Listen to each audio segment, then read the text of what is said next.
Sneakers day is over, and then at 4 PM in London, which is pretty early, we saw the drop of 2 shoes via location drop only, as I'd said in my prior video.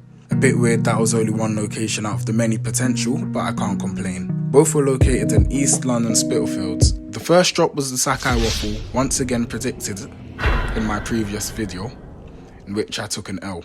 The second was the Air Jordan Not For Resale, which was a W with plenty of time to spare.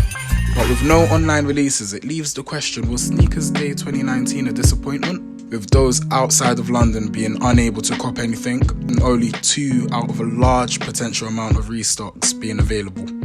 It might be safe to say in future it may not be worth the effort.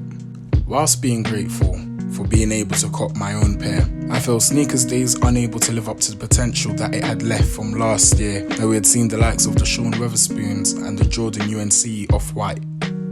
Maybe I'm being picky?